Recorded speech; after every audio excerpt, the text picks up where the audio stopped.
y resplandece, porque ha venido tu luz, y la gloria de Jehová ha nacido sobre ti.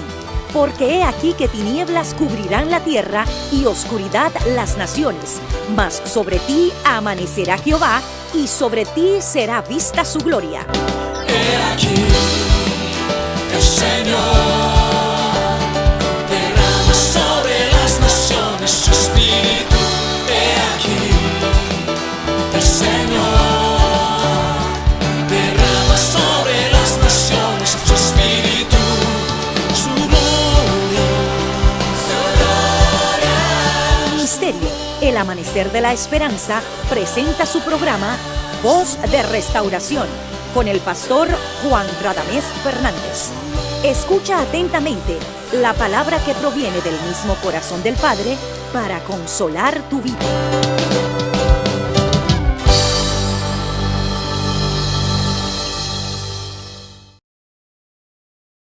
En el nombre del Señor Jesucristo y de nuestra congregación, tus hermanos del Ministerio El Amanecer de la Esperanza, te saludamos y damos gracias a Dios por esta ocasión hermosa que nos da de poder estar en contacto con ustedes a través de este medio.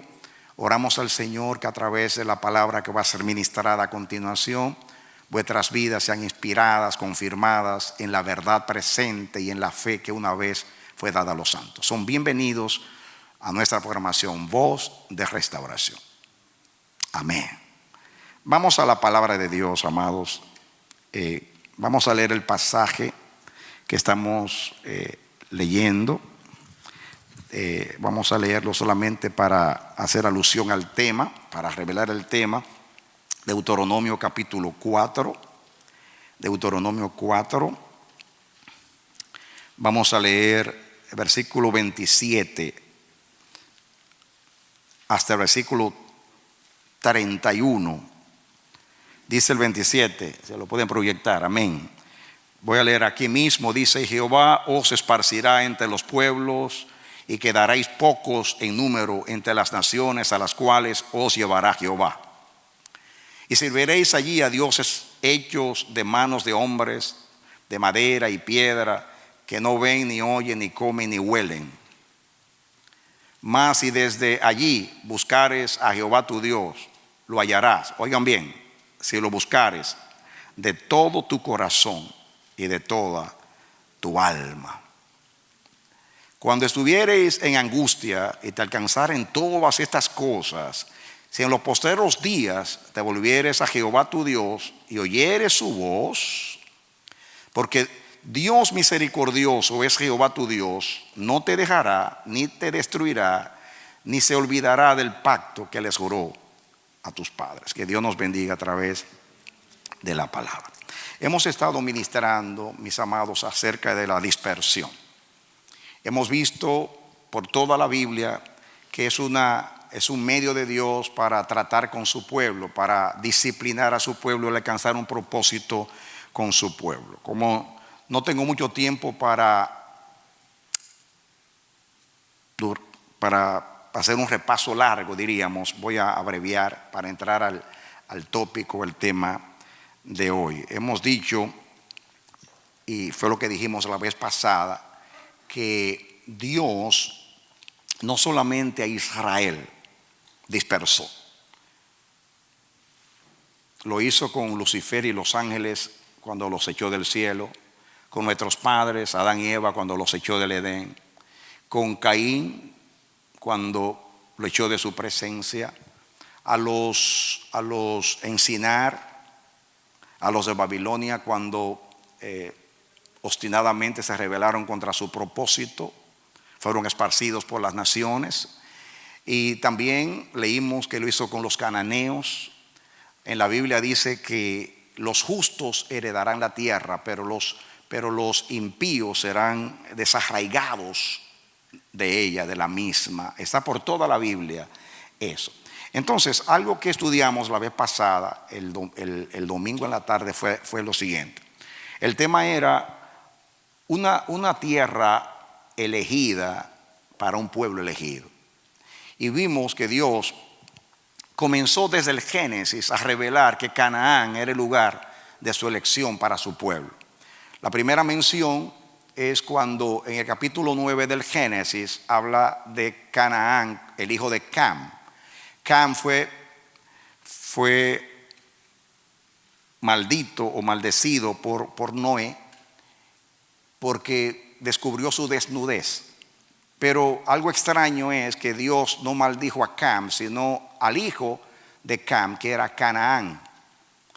Entonces, a mí me llama la atención porque ese hijo de Cam, Canaán, es que da origen a Canaán, el lugar. Así que ya desde el capítulo 9, donde habla de la dispersión de las naciones, ya allí habla, ya introduce a Canaán como un lugar maldito, porque Dios miró en su presencia, naturalmente, cuál era la conducta de los cananeos. Luego en el capítulo 12 llama a Abraham y hace un pacto con él y dice: sal de tu tierra y de tu parentela, y lo saca y dice: yo te daré la tierra de Canaán. Y él va de Ur a Harán, de Harán viene a Canaán y peregrinó en Canaán, él, Isaac y Jacob. Y varias veces Dios aparece a Abraham, enfatizándole en el pacto: serán benditas en ti todas las familias de la tierra y yo te daré esta tierra para tu descendencia. En el capítulo 15 del Génesis habla de que Abraham estaba muy deprimido porque Dios no le cumplía con el hijo, y Dios se aparece y él le dice a Dios: ¿cómo yo sé que voy a heredar? Si el que me va a heredar es un siervo nacido en mi casa. Y Dios lo manda a hacer un pacto. Él reúne animales, los parte como era la costumbre de aquellos días, y allí dice que Dios aquel día hizo un pacto con Abraham. Cuando estaba allí, ustedes saben la escena, hubo una antorcha de fuego que vino entre los animales, y Dios era una representación para Dios revelar que, y allí Dios habla y le dice: ten por cierto que tu descendencia durará 400 años en una nación, y a la cuarta generación yo los voy a visitar y yo los sacaré de allí. Está hablando de Egipto, aunque no menciona Egipto, pero ya allí con aquel horno que se manifestó, aquel fuego representaba la aflicción de Israel, y todavía ni siquiera Isaac había nacido. Entonces, así sigue Dios revelando a Abraham, a Isaac y a Jacob que Canaán era la tierra elegida. Cuando Dios saca a Israel de Egipto, ya eso lo hemos estudiado, es un repaso, Dios hace un pacto. Capítulo 6 de Éxodo, Dios le dice, voy a parafrasear, Dios le dice: yo te redimo, yo soy Jehová tu Dios que te sacó de Egipto, yo soy el que te redimo, y lo hizo a través de la sangre del Cordero Pascual. Y dice Dios que hace un pacto con Israel, y el pacto es: yo seré tu Dios y tú serás mi pueblo. Esa expresión, yo seré tu Dios, o yo soy tu Dios y tú eres mi pueblo, está por toda la Biblia. De hecho, ese en sí es un resumen del pacto. Yo me detuve un tema o dos y les hablé que ese pacto constituía un matrimonio espiritual. Hablé de la adoración como fornicación espiritual, porque está por toda la Biblia, porque Dios compara a su pueblo con una esposa y él el esposo, tanto en el Antiguo como en el Nuevo Testamento, y el adorar otros dioses como infidelidad conyugal o matrimonial en el caso del pacto de la relación.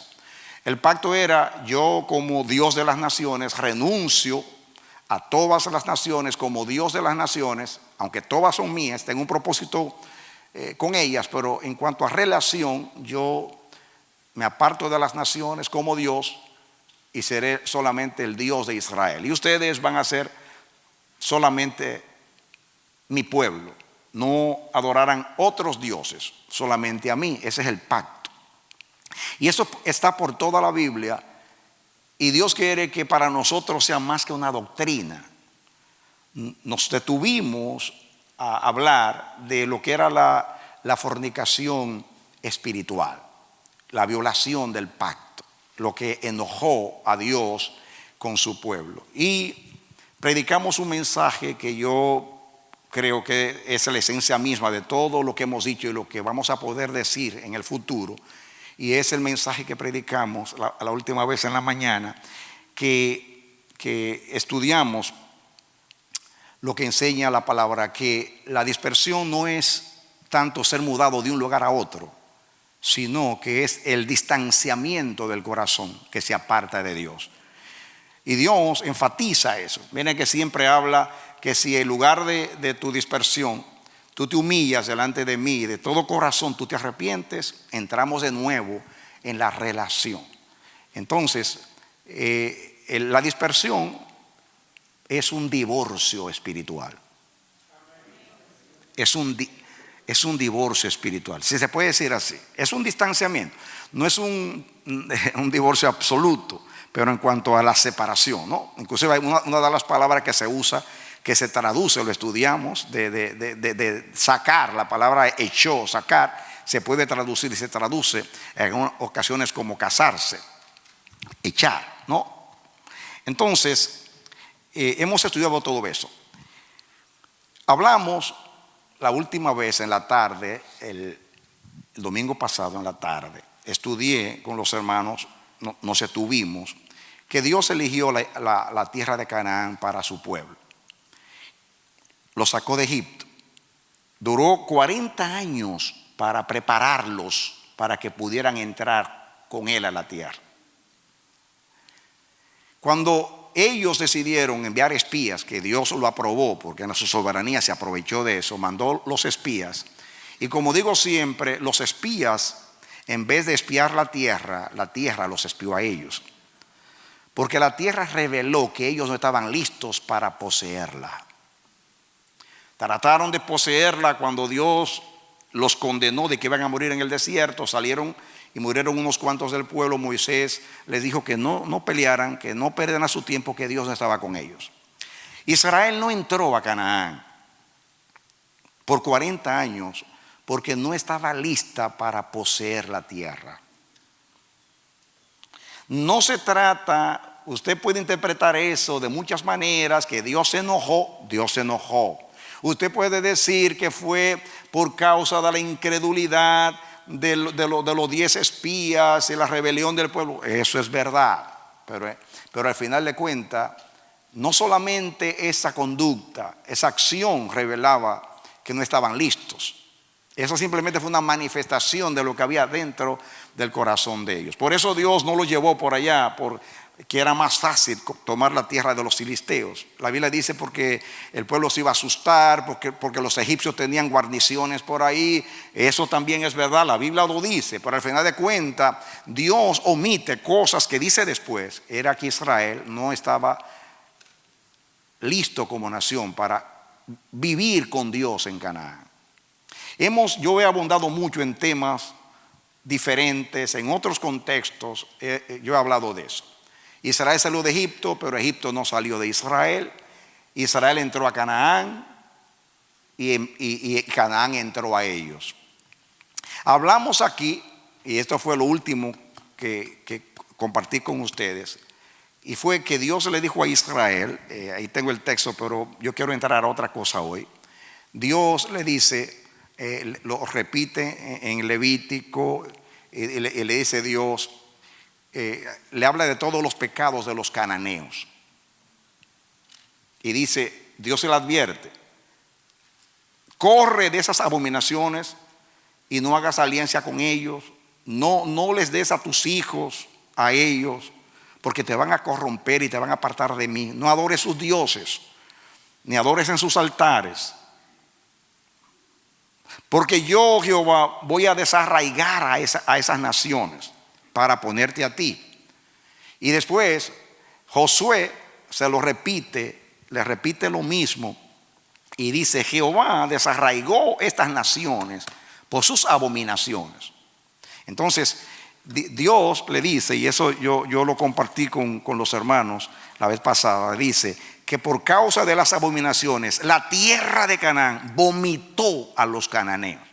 Dios lo desarraigó de allí.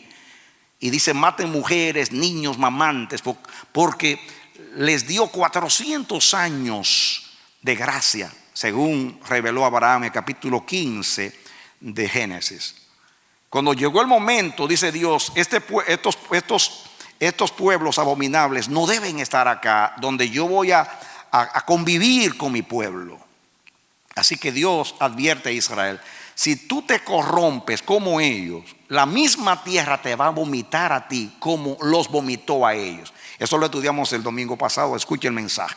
Quiere decir, Dios no solamente desarraigó a Israel varias veces y los envió a las naciones. A los cananeos Dios los desarraigó de allí, primeramente porque esa tierra la había elegido Dios. Leímos que Dios dijo que cuando se echaron suerte en las naciones, la porción de Dios fue Israel. Y Dios dijo, allí voy a poner mi santa morada. Eso lo estudiamos. Es muy importante que diga esto porque estoy predicando en serie y un tema revela otro.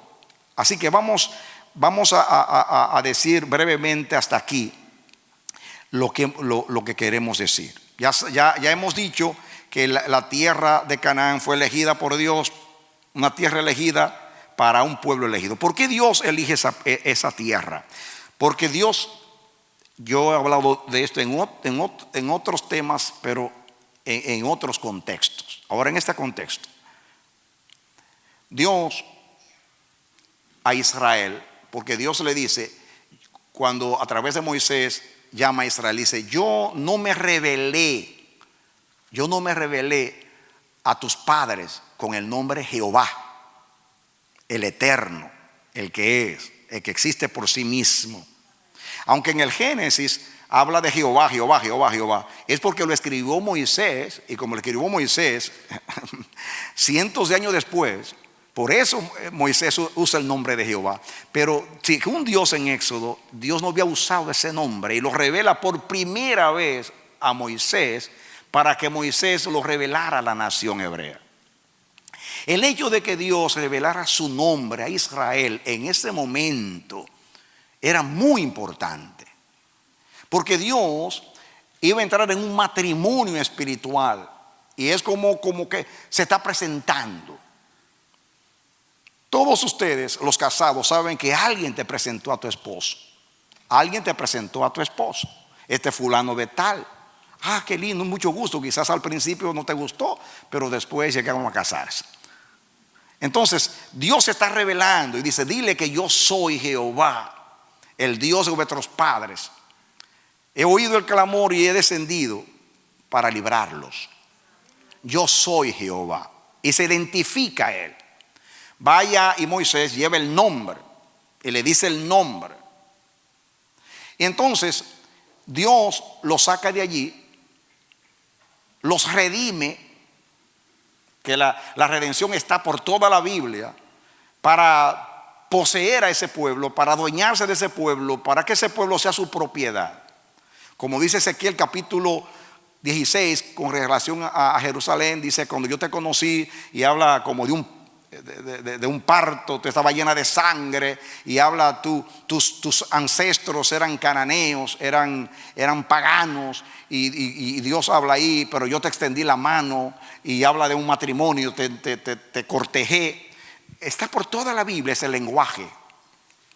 Entonces Dios a Israel lo conoce. Dios, o sea, Dios conoce a Israel, Dios lo conoce siempre. Estoy hablando en la relación en Egipto, y le dice: yo soy Jehová, y se presenta. Muy bien, entonces cuando hace el pacto, le dice: el pacto es que yo seré tu Dios y tú serás mi pueblo. Ese es el pacto. En el desierto, en esos 40 años, Dios se revela a Israel y se da a conocer los 10 mandamientos, la ley, el Pentateuco, leyes que no se conocían, que Dios revela para su pueblo. Como dijo Moisés: ¿qué nación tiene dioses tan cercanos como está Jehová de ti, que te habla audiblemente? Y Moisés dijo, estoy parafraseando: cuando las naciones escuchen acerca de tus leyes, van a decir: pueblo sabio y entendido es este, y Dios está con ellos. Fue lo que dijo la reina de Seba cuando llegó y vio el esplendor del reino de Salomón y la sabiduría que había entre sus siervos y sus holocaustos. Se maravilló. Eso fue lo que Dios dijo. Ahora, en el desierto Dios conoce a Israel. Para hacer breve la historia, va preparando a Canaán para el lugar de su habitación. cuando cruzan, Dios, que eso lo estudiamos la vez pasada, toma a Jericó como primicia. Ya había tomado a Isaac cuando Abraham lo había dedicado a Dios como primicia. Primicia del pueblo elegido, Isaac, que es un tipo de Cristo. Primicia de Canaán, Jericó en el anatema. Anatema es algo que pertenece a Dios, pero que no se puede redimir, no se puede dedicar a Dios, así que está maldito, hay que destruirlo, pero es algo que pertenece a Dios. Así que Jericó era primicia de Canaán, Isaac primicia de Dios. Un pueblo elegido, la primicia de Dios. Una tierra elegida, la primicia es de Dios. Dios elige la primicia, Dios elige a Canaán, luego Dios elige a Canaán como la tierra. Ahí conviven ellos. Ahí conviven, y el pacto era: si tú me obedeces, tú oyes mi palabra, mis mandamientos, y tú no adoras a otros dioses, tú estarás aquí en esta tierra para siempre. Cuando Dios eligió el lugar de su morada, Jerusalén, el templo, a través de Salomón, Dios dice: pondré mi nombre, mis ojos y mi corazón en esta casa. Ese es el monte elegido por Dios, que es Jerusalén, es el templo, pero representa toda la tierra. En el lenguaje bíblico es toda la tierra, Sión, toda la tierra representa el lugar de la morada de Dios. Ahora, todo este resumen es importante para poder revelarlo de hoy. Venga conmigo al capítulo 7 de Jeremías. Comencemos rapidito con el versículo 1. Si lo tienen ahí, lo leemos más rápido desde el capítulo 7 de Jeremías, versículo 1. Dice aquí: palabra de Jehová que vino a Jeremías diciendo: ponte a la puerta de la casa de Jehová y proclama allí esta palabra y di: oíd palabra de Jehová, toda Judá, los que entráis por estas puertas para adorar a Jehová. Sigan. Así ha dicho Jehová de los ejércitos, Dios de Israel: mejorad vuestros caminos y vuestras obras, y os haré morar en este lugar. Fíjense que siempre la condición de morar en el lugar es la fidelidad al pacto. No fiéis en palabras de mentira diciendo, escuchen, templo de Jehová, templo de Jehová, templo de Jehová es este. En otras palabras, esto no hay quien lo destruya, esto es templo de Jehová. Sigan. Pero si mejorareis cumplidamente vuestros caminos y vuestras obras, si con verdad hiciereis justicia entre el hombre y su prójimo, y no oprimiereis al extranjero y al huérfano y a la viuda, ni en este lugar derramaréis la sangre inocente, ni anduviereis en pos de dioses ajenos para mal vuestro. Ahí está la fidelidad espiritual. Os haré morar en este lugar, la tierra prometida, en la tierra que di a vuestros padres para siempre. Si Dios la dio, pertenecía a Dios. Ya expliqué eso. En otras palabras, siempre Dios reclama que la tierra es de Él. Yo estudié la vez pasada acerca del año del jubileo, el año 500. Dios dijo que los judíos no podían ser vendidos como esclavos para siempre porque eran un pueblo que pertenecían a Dios. No se podía esclavizar a un judío. Pero dice que la tierra tampoco podía ser dada podía ser vendida a perpetuidad, porque mía es la tierra. Mío es Israel, porque los redimí en Egipto. Mía es la tierra. Es muy importante, porque la dispersión es cuando Dios separa, saca de la tierra. Por eso el énfasis, que usted entienda. Muy bien. He aquí vosotros confiáis en palabras de mentira que no aprovechan, hurtando, matando, adulterando, jurando en falso, etcétera, etcétera. Sigan con el 10, porque quiero llegar al 12. Y entonces dice: vendréis y os pondréis delante de mí en esta casa sobre la cual es invocado mi nombre, y diréis: librados somos para seguir haciendo todas estas abominaciones. En otras palabras, su confianza era que estaba en el templo donde Dios dijo que iba a poner su nombre, sus ojos y su corazón. Esa era su confianza. Por eso cuando Jeremías decía que Dios los iba a llevar a Babilonia, los profetas falsos hacían su agosto y creían más a los profetas falsos, que decían: jamás Dios nos va a sacar de una tierra que nos dio, de un lugar que puso su nombre. Dice aquí: es cueva de ladrones delante de vuestros ojos esta casa sobre la cual es invocado mi nombre. He aquí que también yo lo veo, dice Jehová. Ahora miren el 12. Andad ahora a mi lugar, dice mi lugar, en Silo, donde hice morar mi nombre al principio, y ved lo que le hice por la maldad de mi pueblo Israel. Andad, miren, vayan a Silo. Ellos decían, de aquí jamás Jehová nos va a desarraigar, porque Dios puso su nombre, sus ojos y su corazón en este lugar. Pero seguían en lo mismo, robando, matando, explotando al pobre, adorando a otros dioses, y con la confianza en el templo. Templo de Jehová, templo de Jehová, templo de Jehová. Y Jeremías le dice, ¿no se acuerdan ustedes de Silo? Andad a Silo, donde estaba mi tabernáculo. Entonces, en el libro de Josué, creo que capítulo 18, versículo 1, 18:1 de Josué.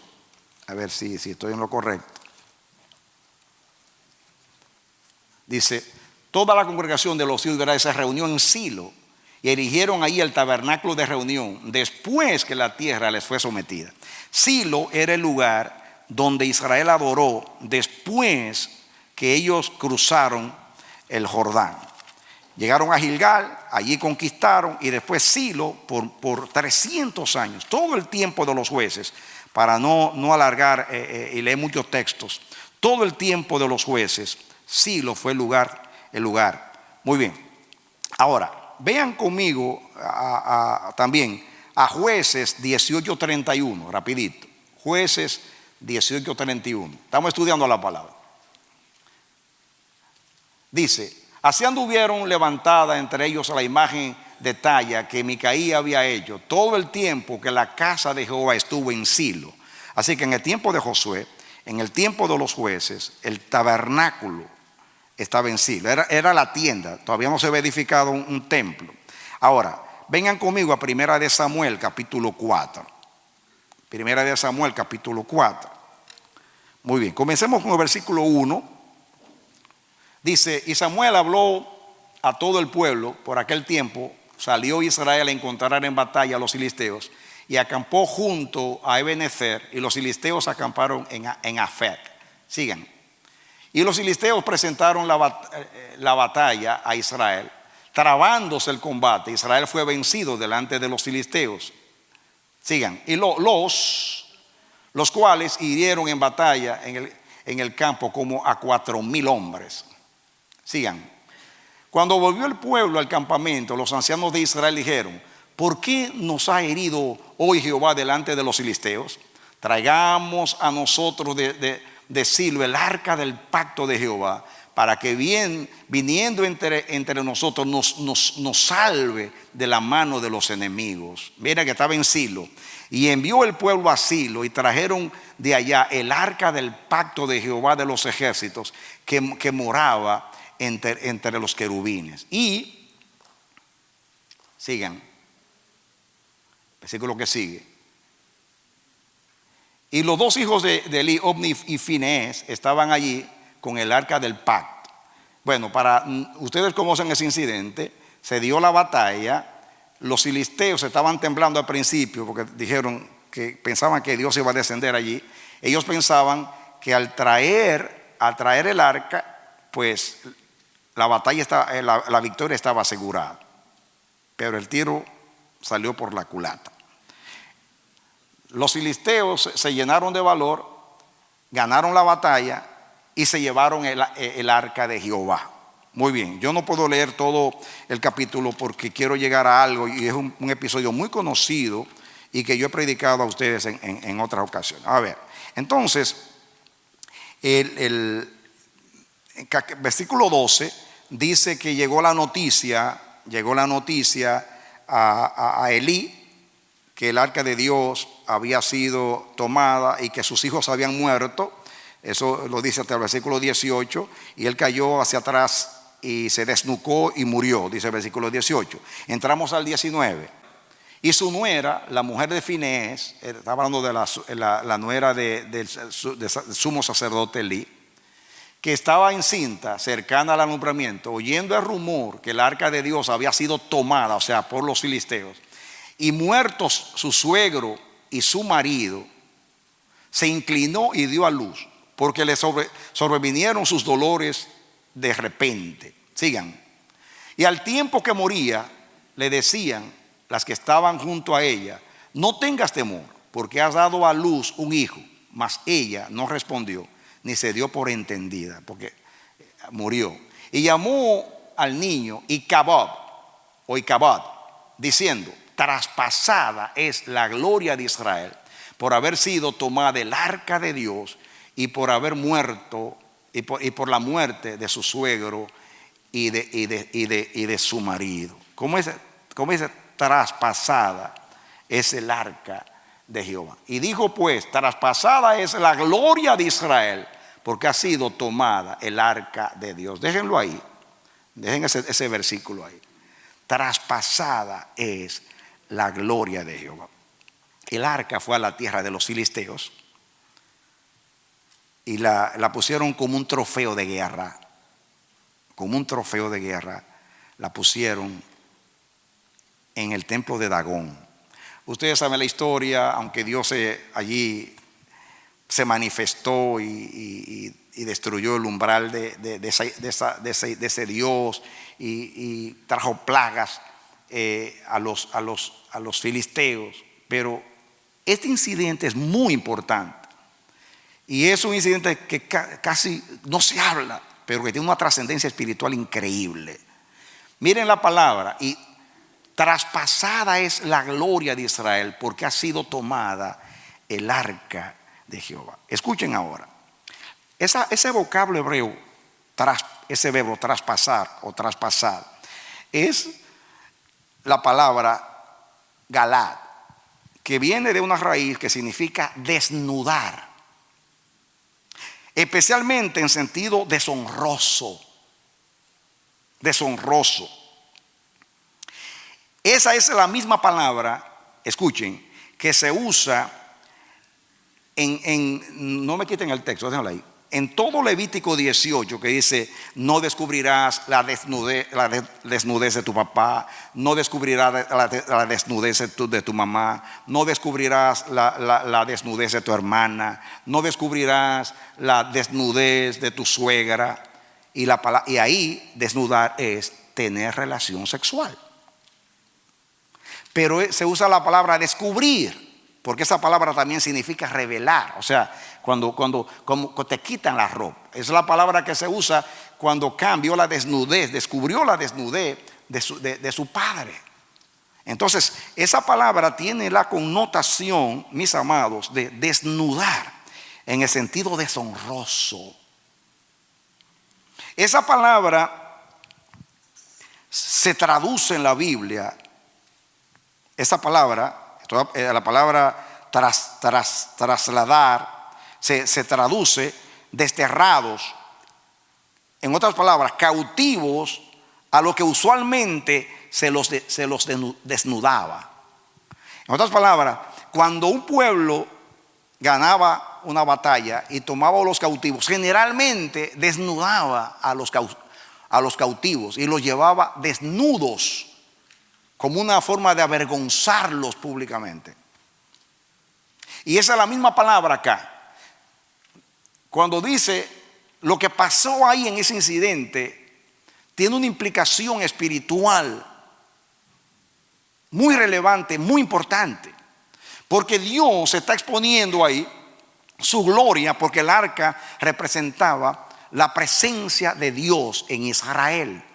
Más adelante van a ver algo ahí, la presencia de Dios en Israel. Entonces, esa palabra es la misma, se usa en la Biblia para hablar de desterrar, oigan bien, pero a los cautivos que eran desnudados en el camino. Esa palabra se traduce también como desterrar, se usa transportar, se usa para exiliar. En otras palabras, escuchen ahora, que cuando dice que la gloria de Dios fue trasladada, en otras palabras, Dios fue deshonrado, porque el arca fue llevada como un trofeo de guerra. De hecho, van a ver más adelante una palabra que se usa con relación a ese incidente del arca, diciendo que esa palabra se usa como un trofeo de guerra. En otras palabras, Dios estaba en ese momento como dejándose desnudar, dejándose avergonzar. Oigan esto. ¿Por qué? Este incidente, si usted lo lee en el contexto nada más de Primera de Samuel, usted no va a entender la revelación que hay acá. De hecho, el arca se fue ahí, la tierra de los filisteos no estaba muy lejos, muy cerca estaba allí una frontera con los filisteos, no fue muy lejos, pero fue una tremenda ilustración en la relación de Dios con Israel, porque Dios le está diciendo a Israel: por 300 años del tiempo de los jueces, tú has estado yendo en pos de otros amantes. Yo te dije que al entrar en esta tierra destruyese a los cananeos y no lo hiciste. Tú te quedaste acá y no solamente los dejaste, sino que te prostituiste con ellos, haciendo lo mismo que ellos han hecho. Tú has excedido. Y si yo los he desarraigado a ellos, ¿por qué no te voy a desarraigar a ti?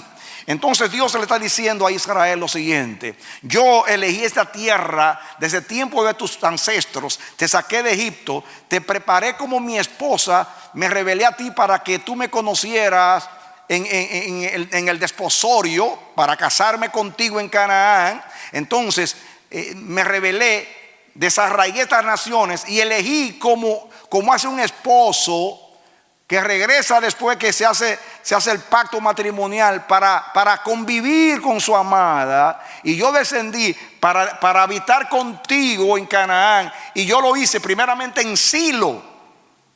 Silo es el primer lugar, la vivienda de Dios. Jeremías le dice: ¿ustedes creen que Dios no va a destruir este edificio? Miren a Silo. A Dios no le importa infraestructuras, a Dios no le importa el lugar, a Dios le importa una relación, a Dios le importa un pacto, a Dios le importa la relación con su pueblo. Dios se desnudó, Dios se dejó llevar cautivo. Dios hizo que su gloria fuera exhibida como si fuera un trofeo de guerra en un templo pagano. Pero la connotación aquí es que Dios le está diciendo: un matrimonio no puede vivir en este lugar. Yo te elegí esta casa, esta tierra, para que vivamos juntos como matrimonio. Pero como tú eres infiel y tú te has hecho indigna de mí, entonces yo me voy de la casa. Y Dios deja la tierra y se lleva su gloria. Prefiere que su gloria esté como un trofeo de guerra. Él, como un cautivo desnudado, avergonzado por los enemigos, prefiere eso, ser avergonzado delante de los enemigos, que vivir con una mujer infiel. No podemos vivir en la casa. Yo tengo siglos preparándote esta casa. Yo soporté a los cananeos 430 años. Elegí este lugar, lo desarraigué de acá para que tú seas mi pueblo y yo tu Dios, y vivamos en la santa morada que yo elegí para que podamos tener comunión.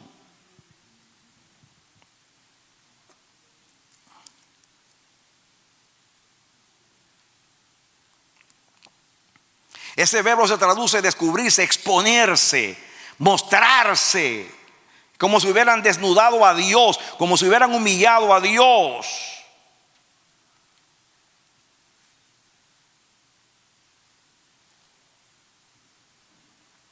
Ese verbo, mis amados, el verbo galat, viene de un verbo que es gelá, que corresponde o sea, ese verbo gelá corresponde a galá, o sea, el verbo que estamos estudiando viene de ahí.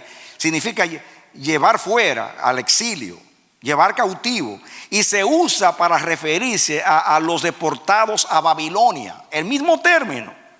Por ejemplo, en Esdras 4:10, en Esdras 4:10 y creo que en Nehemías 5:12 menciona, dice: y los demás pueblos, y dice ahí, mire la palabra, y la última parte dice ahí: y los demás pueblos que el grande y glorioso Asnapar transportó e hizo habitar en las ciudades de Babilonia. Y mire la palabra transportar, es la misma palabra que estamos estudiando. Gelad, transportar. Así que como Israel fue transportado a Babilonia, en otras palabras, Dios fue transportado.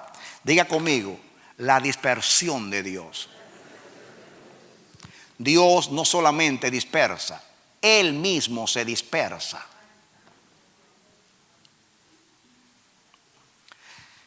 ¿Qué sucede cuando Dios se dispersa?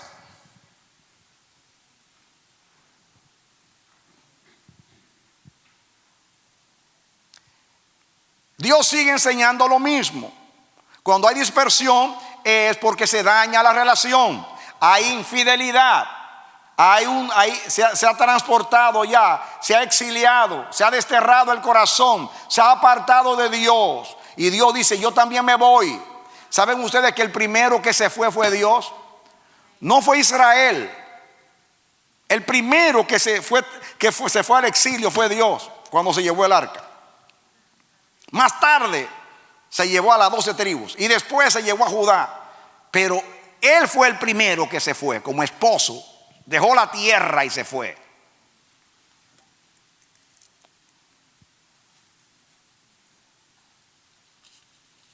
Ahora, vamos al Salmo 78 y vamos a leer los versículos desde el 52 al 61. Pongan atención aquí. Salmo 78, desde el 52 en adelante. Dice aquí: hizo salir a su pueblo como ovejas de Egipto y los llevó por el desierto como un rebaño. Qué lindo. Dice: los guió con seguridad de modo que no tuviesen temor, y el mar cubrió a sus enemigos. Sigan. Los trajo después a las fronteras de su tierra santa. Dice su tierra santa porque pertenece a Dios. Y es santa porque la eligió para Él, la apartó para Él. A este monte que ganó su mano derecha. ¿Quién fue que conquistó a Canaán? ¿Israel? ¿Quién peleaba por Israel? Dios. Así que Dios elige la tierra y Dios dice ahí que la ganó con su mano derecha. Su mano derecha, ¿cuántos saben que Dios es derecho? En su diestra está el poder, su diestra es sublime y Cristo está a su derecha. Dice, escuchen ahora: echó las naciones de delante de ellos, con cuerdas repartió sus tierras en heredad, e hizo habitar en sus moradas a las tribus de Israel. Paren ahí. Miren la palabra: echó a las naciones, las desarraigó para dar ese lugar como la casa de los desposados, para que fuese el lugar del matrimonio, de la relación de Dios con su pueblo. Los echó. Dice, de delante de ellos, con cuerdas repartió sus tierras en heredad. ¿Saben lo que con cuerdas? Está hablando de echar la suerte. Quiere decir que Dios echó suerte, como leímos la vez pasada, y esa tierra, la suerte le cayó a Dios, y Dios entonces, por sorteo, la ganó, y Dios se la dio a su pueblo para habitar con su pueblo. Dice, e hizo habitar en sus moradas a las tribus de Israel. Fíjense que dice sus moradas, porque Él las eligió. Él eligió a la tierra, la santificó y la ganó, porque sacó a los cananeos. Sigan conmigo. Dice aquí: pero ellos tentaron y enojaron al Dios Altísimo y no guardaron sus testimonios. Ahí está, mis amados, la infidelidad. Sigan conmigo. Sino que se volvieron y se rebelaron contra sus padres, como sus padres, se volvieron como arco engañoso. Arco engañoso es un arco que usted va a disparar y en vez de irse la saeta hacia el frente, se va hacia atrás y le da en el pecho al que estira, entesa el arco y lo tumba, porque se rompe y le da. Arco engañoso.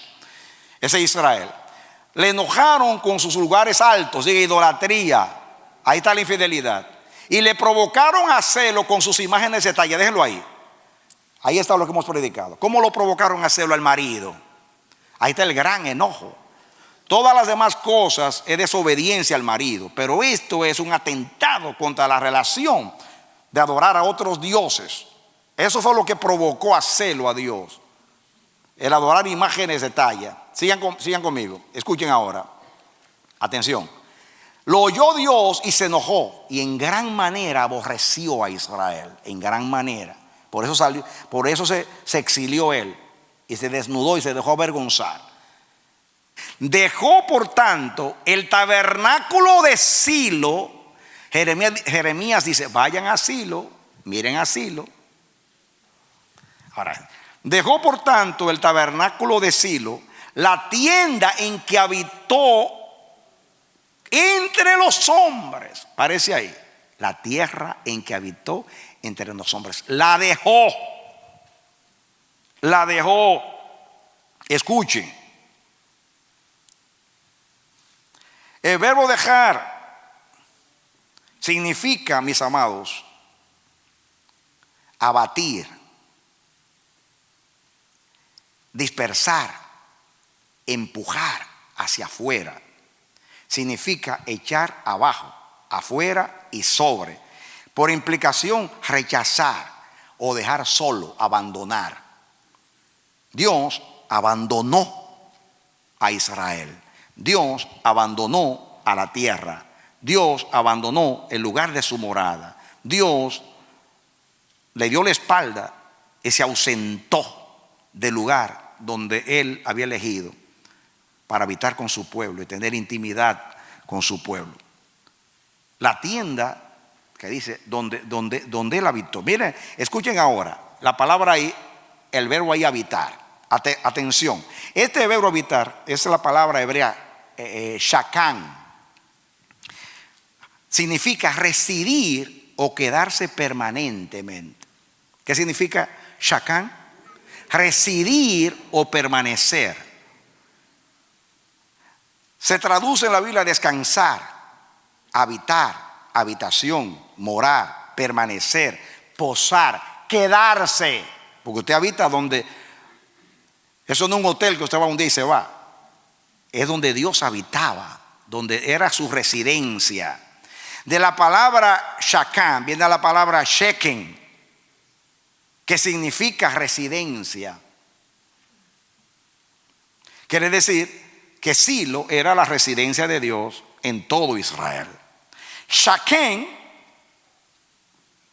otra palabra, yo dije Sheken, ahora Shakén, viene también de Shakán, que es la palabra que estamos estudiando, significa residente o un conciudadano. En otras palabras, Dios residía como un conciudadano con su pueblo, un residente con su pueblo. Escuchen ahora, de esa palabra Shakán viene la palabra Shekinah o Shekinah. La palabra Shekinah o Shekinah no aparece en la Biblia. Fíjense que esa palabra es tan nombrada en los púlpitos, pero Shekinah o Shekinah es una palabra que inventaron los judíos, pero se deriva de esta palabra. Es que justamente Shekinah es la presencia, es que Dios radica, Dios mora, Dios se estableció, Dios pone su residencia.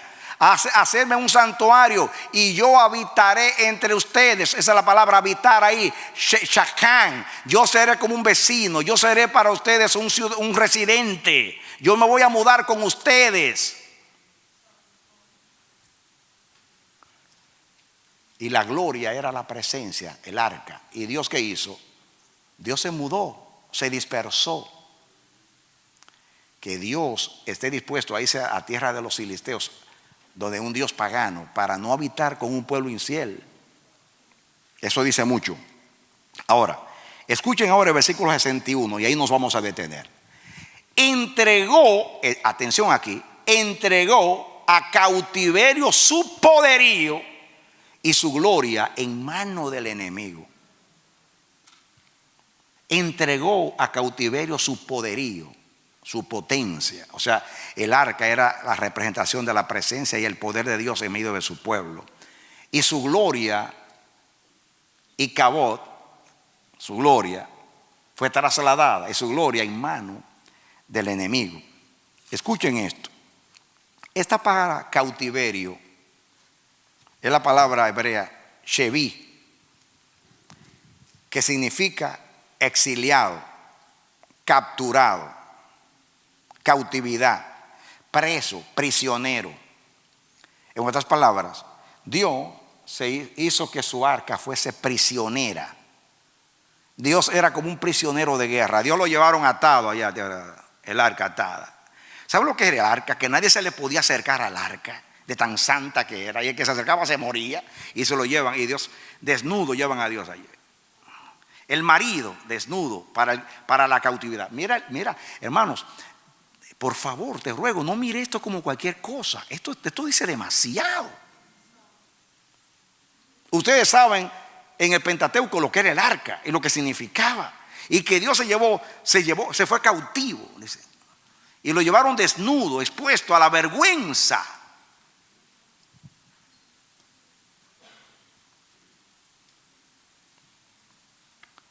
Prefirió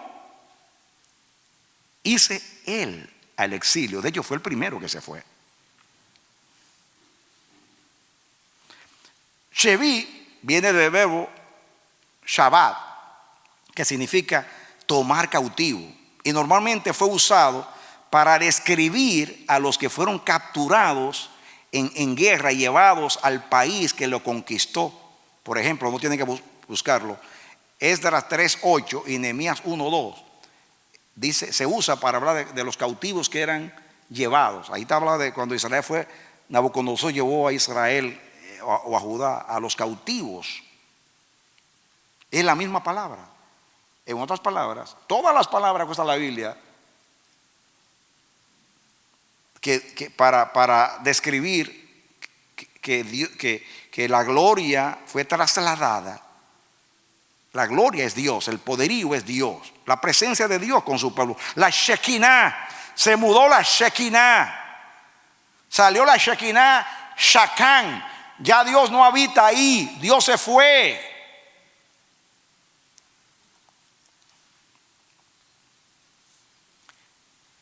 ¿Qué es más denigrante o constituye más castigo?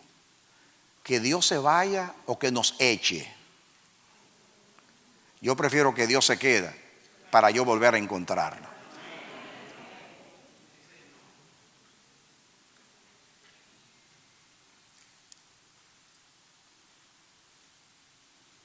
Escuchen. Miren aquí la causa por la cual el esposo decidió exiliarse y abandonar su residencia con su amada. ¿Quieren saber cuál fue la causa? Lo dicen los versículos del 34 al 39. Vamos a leer los versículos del 34 al 39. Dice, si los hacía morir, atención, entonces buscaban a Dios.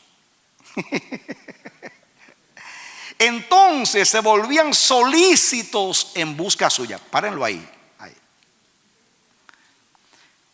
Cuando los hacía morir, cuando venía una plaga que se llevaba medio mundo, entonces, sí, hay que buscar a Dios. Ahora sí hay que buscar a Dios. Ay, que no me pase a mí. Entonces buscaban a Dios cuando venía un castigo, cuando el esposo se enojaba. ¿Han visto esta relación matrimonial? Que el esposo tiene que enojarse. Porque el esposo se cansa de hablar a la esposa y sigue igual. Pero el día que el esposo se enoja y se va a dormir a la sala, o se va donde su mamá y la deja sola, o hace algo que muestra su indignación, entonces sí, mi amor, perdóname, tú sabes. Pero eso es mentira. ¿Por qué no lo hizo antes?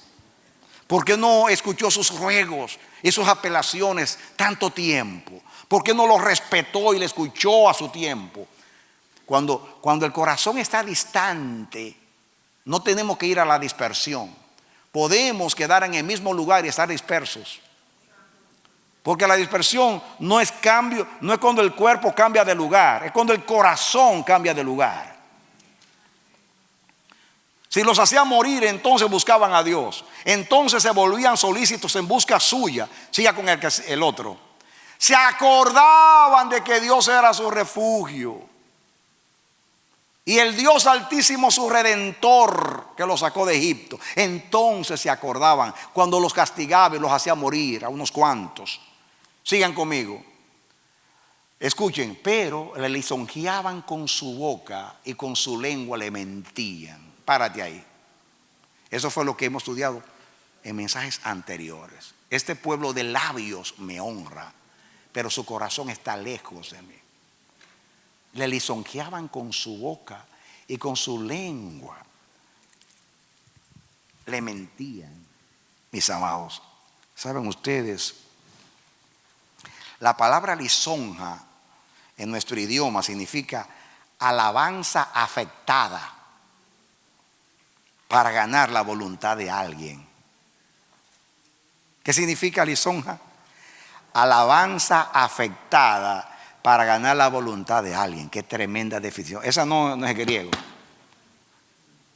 ni hebreo. Esa palabra es castellana, porque eso es lo que significa la palabra lisonja. Se usa en la Biblia la misma connotación, solamente que se traduce lisonja, pero significa alabanza afectada. ¿Cómo nuestra adoración? ¿Por qué Dios saca a la iglesia del mundo entero, de los lugares de adoración, y la lleva a cada uno a su casa? Pero le lisonjeaban con su boca y con su lengua le mentían. Alabanza afectada para ganar la buena voluntad. Queremos tener a Dios de nuestra parte y verlo contento. Entonces adoramos. Aleluya, gloria a Dios, aquí estamos. Le doy mi diezmo para que me bendiga. Le adoro para que no me castigue. Le hago tal cosa. Ay, Señor. Y Dios mira el corazón y dice: eso es lisonja. Yo pregunto, ¿tu adoración es adoración genuina, como dicen los mexicanos, mera adoración? ¿O es lisonja? Es una alabanza que está afectada, que es hipocresía. Qué lindo te ves, y por dentro, lindo nada. Tú eres el más inteligente del curso. Zángano si lo crees, me dicen en Puerto Rico. Eso es una alabanza afectada.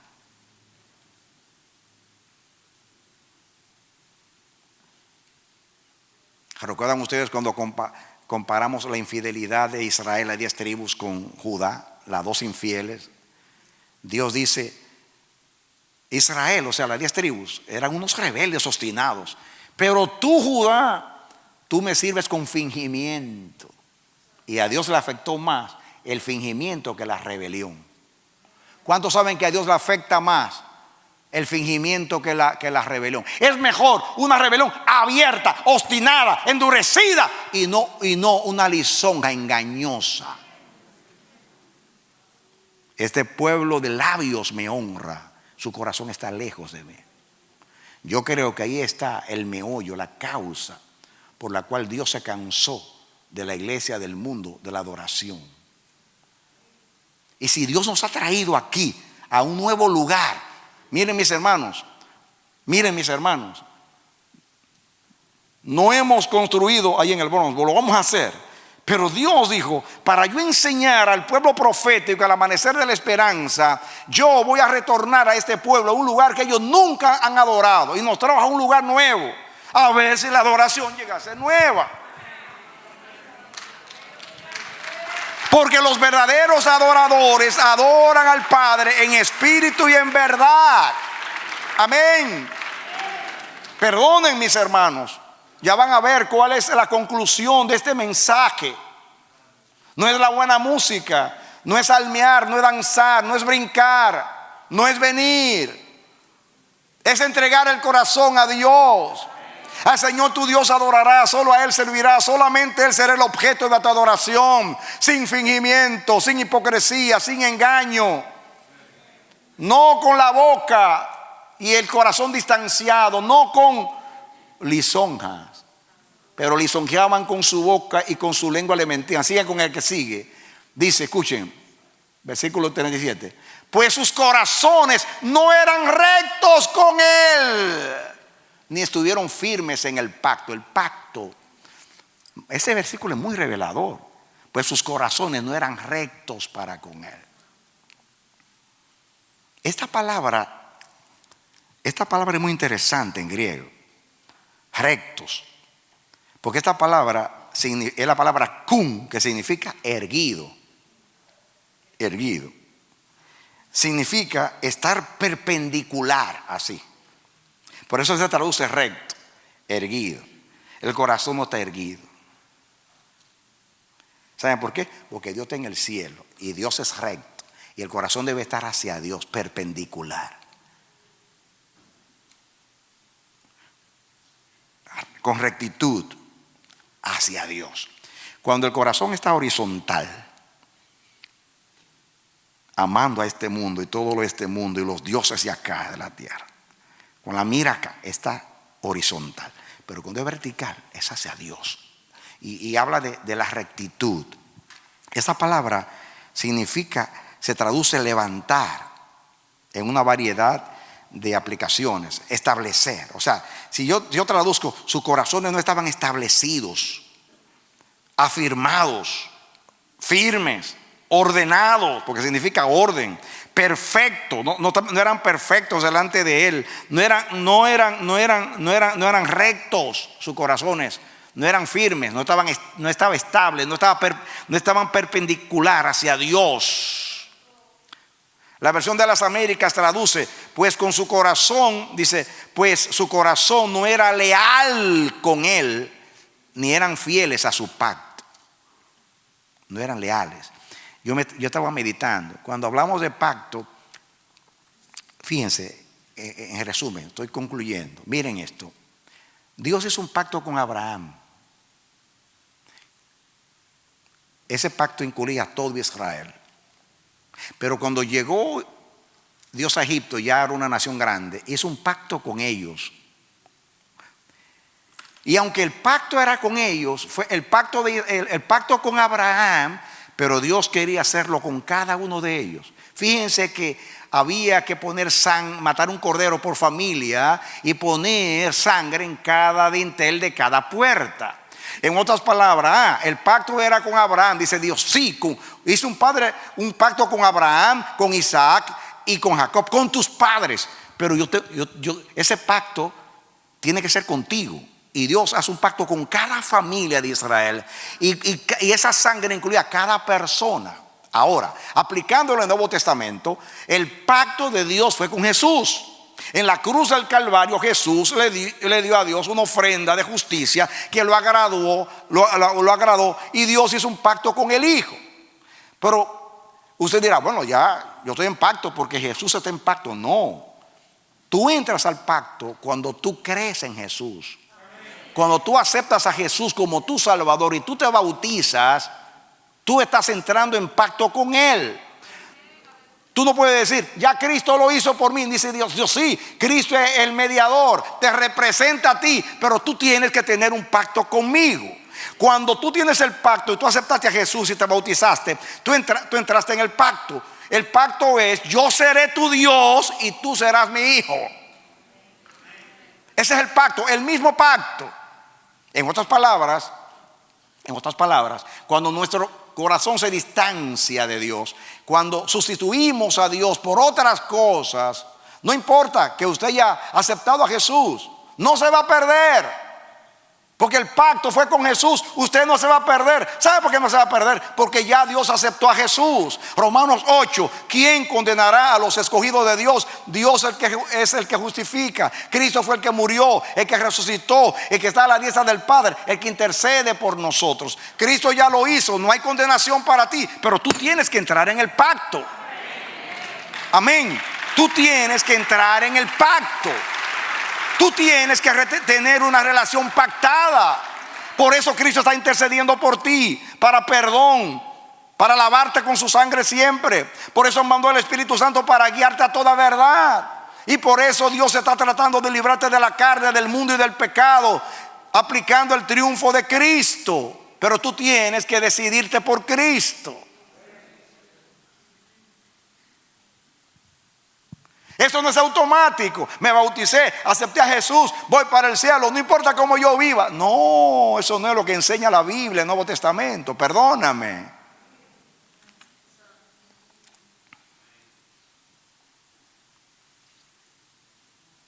Sus corazones no eran perpendiculares, erguidos, no eran firmes, no estaban establecidos, no eran perfectos, no eran rectos, no eran leales.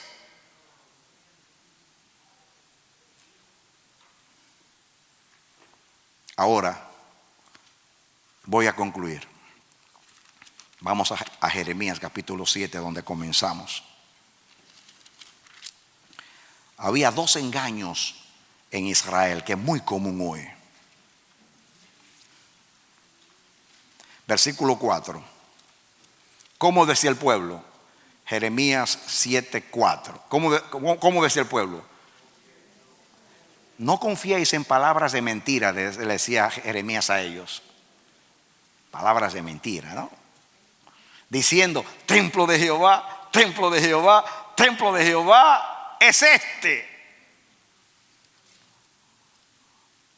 Dios le dijo le dijo a David y le dijo a Salomón que no iba a quitar su nombre de aquí.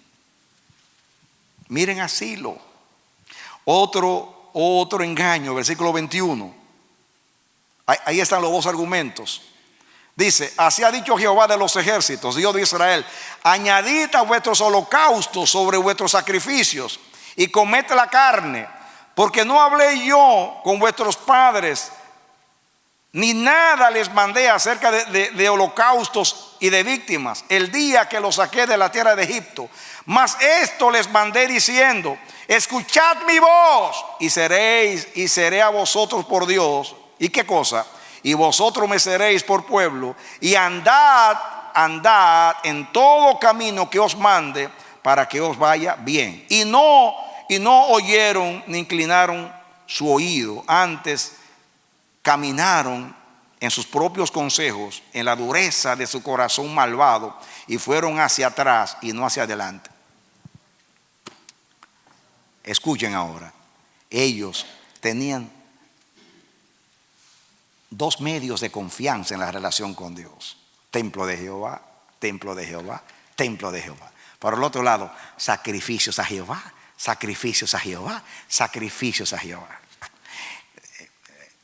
Jeremías dice, ustedes dicen templo de Jehová, como que Jehová no los va a sacar de aquí y va a destruir esto. Miren a Silo, donde él mismo se mudó. Y si él se mudó y se degradó a sí mismo, yéndose desnudo al exilio, ¿creen ustedes que no lo va a sacar a ustedes de acá? No digan sacrificios para Jehová, porque cuando yo los saqué de Egipto y yo hice pacto con ustedes, yo no les hablé de hacer sacrificio a ustedes. Yo les hablé de obedecerme, de amarme, de renunciar a los dioses falsos, de tener una relación conmigo de lealtad y de fidelidad, dándome el corazón como yo también me entrego a vosotros.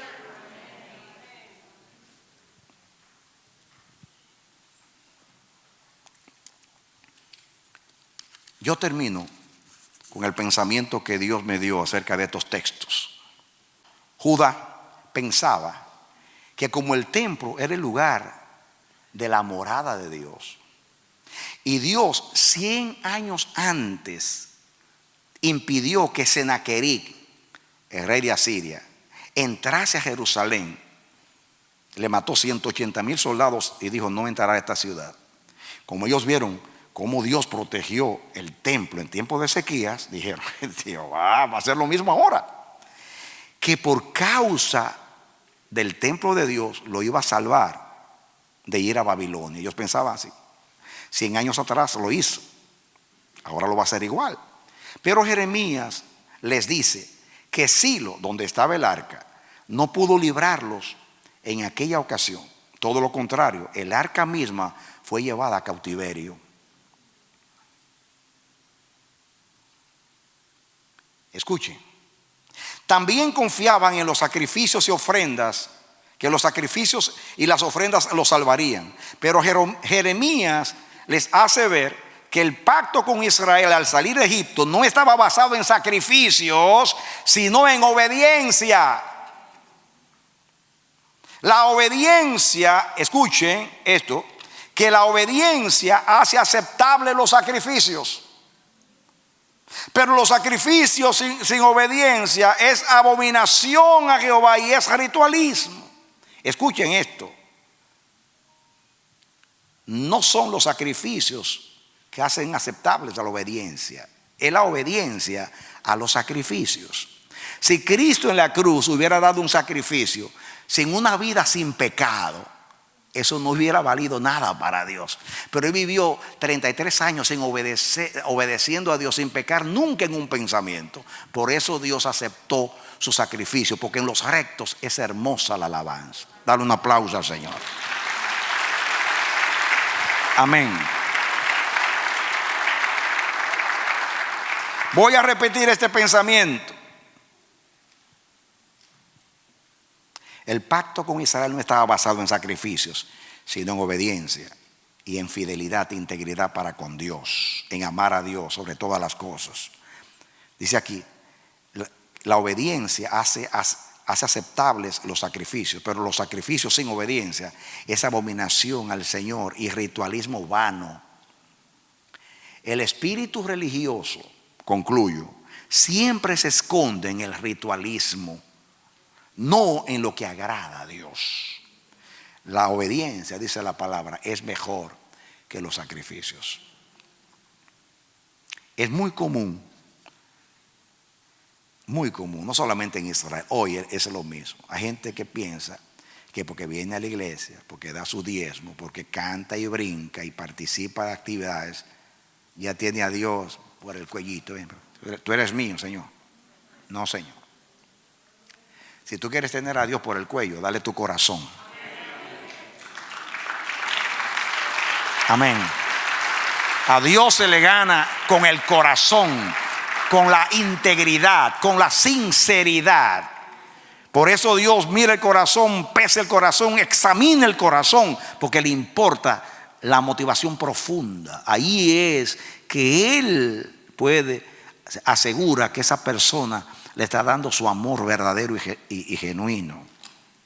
Yo termino diciendo lo siguiente. Escuchen. Lo importante para Dios no es tanto el lugar donde se le adora. Diga templo. Otra vez, diga conmigo. Lo importante para Dios no es tanto el lugar de adoración, o sea, templo, o la ofrenda por la cual se le adora, sacrificios. Otra vez, repítalo conmigo. Lo importante para Dios no es el lugar donde se le adora, diga templo, ni lo que se le ofrece en la adoración, sacrificios. Lo que tiene valor para Dios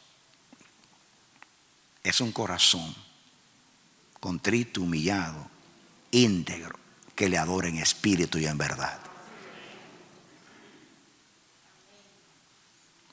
No nos preocupemos, no debiéramos de preocuparnos porque nos sacó de un templo. No nos preocupemos tanto porque rechazó los sacrificios. Preocupémonos porque nuestro corazón se ha distanciado de Él.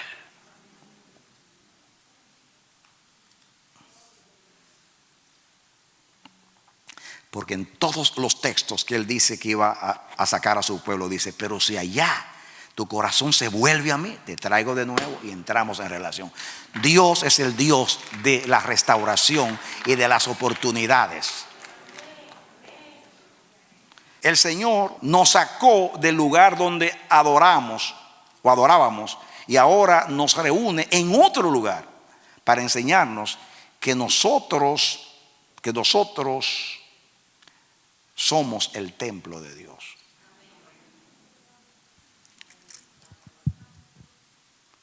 No es el lugar donde adoramos. No es lo que ofrecemos cuando adoramos. Es la actitud y la motivación con la cual adoramos. La pureza con la cual adoramos. La fidelidad y la rectitud con la cual adoramos.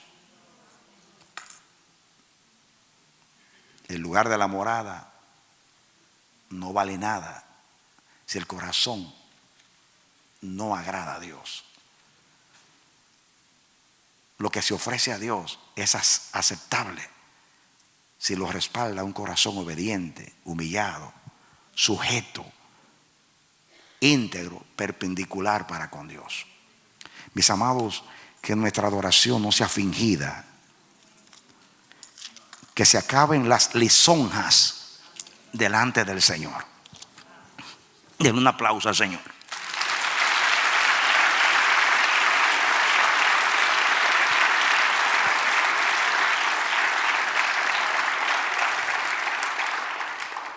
Salmo 140, 13. Se lo voy a dejar grabado ahí. Salmo 140, 13. Por favor, proyéctenlo y dejamos el último pensamiento.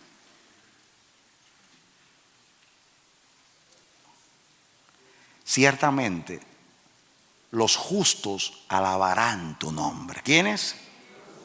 Los rectos morarán en tu presencia. Dale un aplauso al Señor. ¿Quiénes le alabarán? Los justos. ¿Quiénes morarán y permanecerán como residencia? Los rectos de corazón.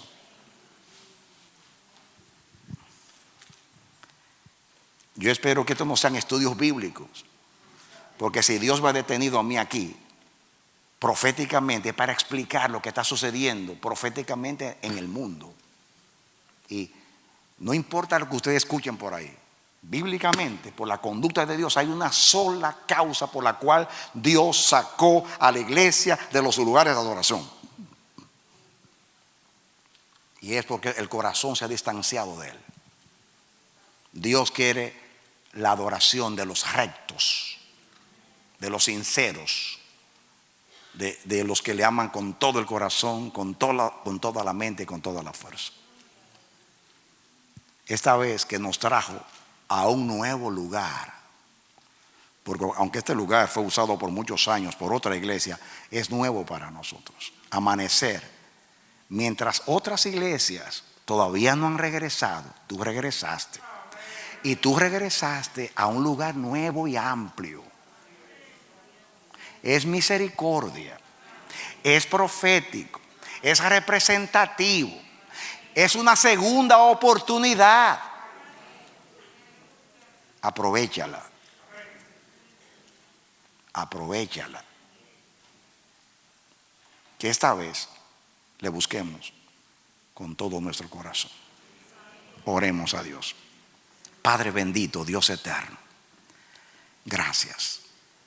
Muchas gracias por tu palabra, Señor. Cuánto nos habla tu palabra, Dios mío. Dios santo, cuántos intentos tuyos por hacernos entender. Necesitamos una intervención tuya, Señor. Confesamos que por nosotros mismos no vamos a llegar donde tú quieres, solamente por la obra del Espíritu Santo en nosotros. Yo apelo a Jesús, nuestro sumo sacerdote, que interceda delante del Padre a favor de nosotros y de la iglesia de Cristo en las naciones. Dios santo, el problema no es lo que está pasando en las naciones, es lo que está sucediendo en la iglesia. Dios mío, yo sé que tú quieres hacer una obra, que es un intento tuyo. No podemos ignorar, pasar por alto, obviar un acontecimiento como este, de sacarnos a todos en el mundo entero de los lugares de adoración. Indiscutiblemente el esposo está mostrando un desagrado.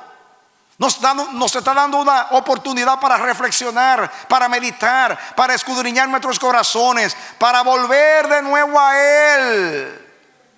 Basta ya de ritualismo, basta ya de formalismo religioso, de darle importancia al templo y a lo que ofrecemos. Todo es vacío, todo es vano, todo es hueco, todo es irrelevante si el corazón no está en armonía y es recto para contigo. Dios mío, nuestra primera dispersión fue del corazón. Y lo que vivimos en cuanto a una dispersión geográfica, Dios mío, ha sido simplemente una representación. Tú estás diciéndonos: pueblo mío, me dejaste, me has cambiado por tantas cosas. Estoy cansado ya de ritualismo, de formas. Quiero un corazón contrito y humillado. Quiero que entremos en el pacto de la fe en Cristo, que yo hice contigo el día que te bautizaste, el día que me aceptaste como tu Salvador y tu Dios. Ese pacto incluía dejarlo todo y seguirme. Dios mío, te dejo los corazones de tu pueblo y te dejo el mío en el taller para que tú hagas el trabajo. Acuérdate que sin ti nada podemos hacer. Todo esfuerzo se hace en vano si tú no obras. Estamos en una condición tan insensible, tan vacía, tan distanciada, que solamente nos salva una intervención sobrenatural y la esperamos. Tú eres bueno. Si tú vas a hacer volver a Israel de todos los contornos de la tierra, tú puedes hacerlo con la iglesia. Vuelve a la iglesia a ti. Vuelve a la iglesia a Cristo. Vuelve a la iglesia al Espíritu Santo. Vuelve a la iglesia al Evangelio. Vuelve a la iglesia al compromiso del pacto. Vuelve a la iglesia a la fe. Vuélvenos a ti. Gracias por oírnos. En el nombre de Jesús. Lloro por ti, mi hermano y mi hermana. Y lo mismo que pido para este pueblo, pido para ti. Que Dios retorne tu corazón a Él. Y que esta vez ni Él se vaya al exilio, ni te lleve a ti a cautividad, sino que moren juntos en armonía en Cristo Jesús como vínculo de unión para siempre. Que Dios te bendiga y te dé la victoria en Cristo Jesús. Aleluya. Amén, amén y amén. Dale un aplauso al Señor.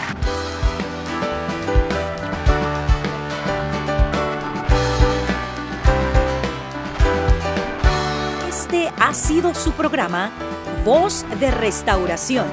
Si desea comunicarse con nosotros, escríbanos al P.O. Box 70, Bronx, New York 10473, o visita nuestra página web www.elamanecer.org. Nos despedimos hasta la próxima. Que Dios te bendiga.